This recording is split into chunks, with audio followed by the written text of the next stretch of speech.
And welcome to lesson 9.8.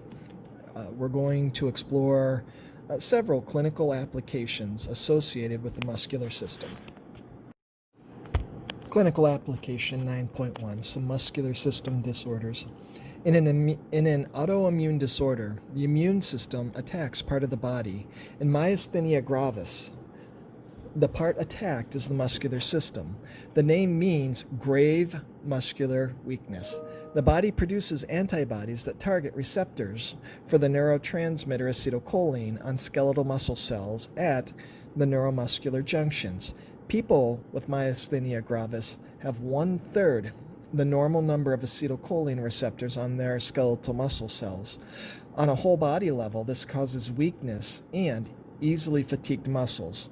Myasthenia gravis affects hundreds of thousands of people worldwide, mostly women beginning in their 20s or 30s, and men in their 60s and 70s. The specific symptoms depend on the site of attack. For 85% of patients, the disease causes generalized muscle weakness. Many people develop a characteristic flat smile and nasal voice and have difficulty chewing and swallowing due to affected facial and neck muscles. Limb weakness is common. About 15% of patients experience the illness only in the muscles surrounding the eyes. The disease reaches crisis level when respiratory muscles are affected, requiring a ventilator to support breathing. Myasthenia gravis does not affect sensation or reflexes. Most people with myasthenia gravis live a normal lifespan with symptoms that are controlled with a combination of treatments that include the following: drugs that inhibit acetylcholinesterase, the enzyme that normally breaks down acetylcholine, thus increasing levels of the neurotransmitter.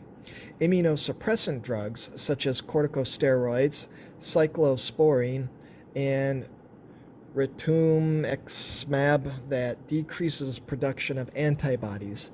Intravenous antibodies that bind and inactivate the antibodies causing the damage. And finally, plasma exchange that rapidly removes the damaging antibodies from the bloodstream, helping people in crisis. Actin, myosin, troponin, tropomyosin are abundant in muscle cells. Scarcer proteins are also vital to muscle function.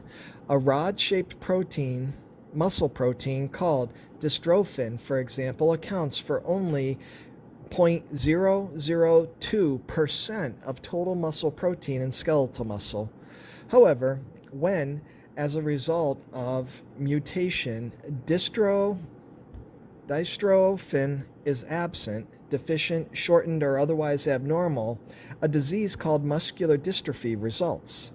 Dystrophin binds to the inside face of muscle cell membranes, supporting them against the powerful force of contraction. Without this, muscle cells lose their normal structure and die.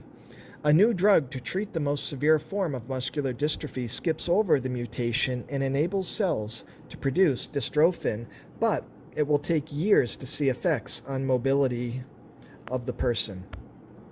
When the bacterium Clostridium botulinum grows in an anaerobic or oxygen-poor environment, such as in the can of improperly preserved food, it produces a toxin.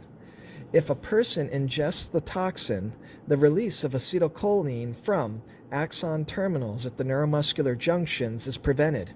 Symptoms of such food poisoning include nausea, vomiting, and diarrhea, headache, dizziness, and blurred or double vision, and finally weakness, hoarseness, and difficulty swallowing, and eventually inability to breathe.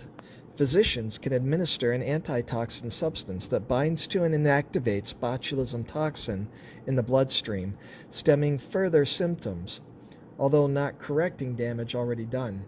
Injections of small amount of botulinum toxin into the skin of the forehead and other areas of the face and head are used to treat migraine headaches and to temporarily paralyze selected facial muscles, smoothing wrinkles. 9.2 Clinical application: use and disuse of skeletal muscles. Skeletal muscles respond to use and disuse. Forcefully exercised muscles enlarge or hypertrophy.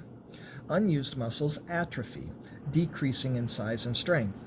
The way a muscle responds to use also depends on the type of exercise. Aerobic activity, such as in swimming and running, activates slow twitch, fatigue-resistant red fibers. In response, these fibers develop more mitochondria, and the muscles that they comprise develop more extensive capillary networks, both of which increase fatigue resistance during prolonged exercise. In forceful exercise, such as weightlifting, a muscle may exert more than 75% of its maximum tension, using predominantly the muscle's fast-twitch, fatigable white fibers. In response, existing muscle fibers synthesize new filaments of actin and myosin, and as muscle fiber diameters increase, the entire muscle enlarges. The strength of a contraction is directly proportional to the diameter of the muscle fibers. Therefore, an enlarged muscle can contract more strongly than before. However, such a change in response to forceful exercise does not increase the muscle's ability to resist fatigue during aerobic activities such as running or swimming. If regular muscle use stops, capillary networks shrink and muscle fibers lose some mitochondria. Actin and myosin filaments diminish and the entire muscle atrophies. Injured limbs, immobilized in casts or accidents or diseases that interfere with nervous stimulation, also cause muscle atrophy. An unexercised muscle may shrink to less than 1/2 its usual size in a few months. In functional electrical stimulation, physical therapists apply electrodes to the skin over an injured muscle. The electric current triggers action potentials in motor neurons controlling nearby muscle fibers, contracting those muscle fibers. This technique can prevent tissue atrophy, increase muscle strength, reduce pain, and promote healing by increased blood supply. New technologies can compensate for some muscle loss. Targeted muscle reinnervation, for example, can tap into neuromuscular system to assist a person who has lost an upper limb. A surgeon reattaches muscles from a severed arm to the patient's chest wall, then uses electromyography to detect the electrical activity that still reaches those muscles. The information is sent to a microprocessor built into an attached prosthetic arm, where a neural machine interface enables the patient to move the myoelectric prosthetic arm at will, just as he or she would consciously direct the movement of the missing part.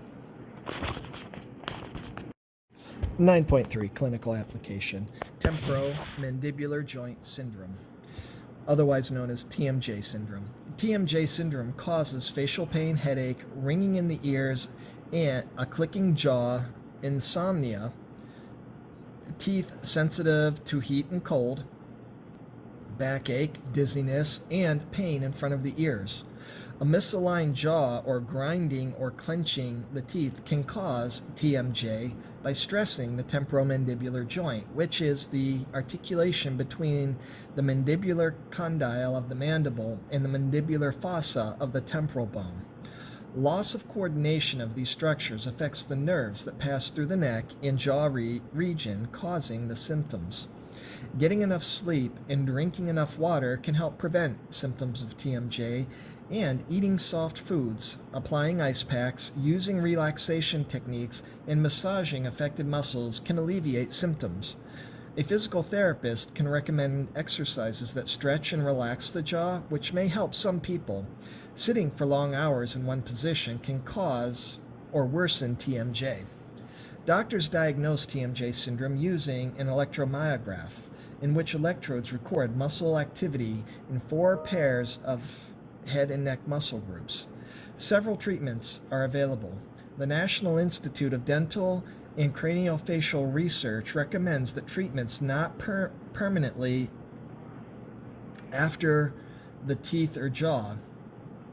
Low doses of certain antidepressants or injections of botulinum toxin, or corticosteroids may help. Using a procedure called arthrocentesis, a physician might remove fluid accumulating in the affected joint. Another treatment is an oral appliance fitted by a dentist that fine-tunes the action of jaw muscles to form a more comfortable bite. An oral appliance, also known as a bite guard or stabilization splint, is a piece of plastic that fits over the top or bottom teeth. Very rarely, surgery may be required to repair or replace a joint.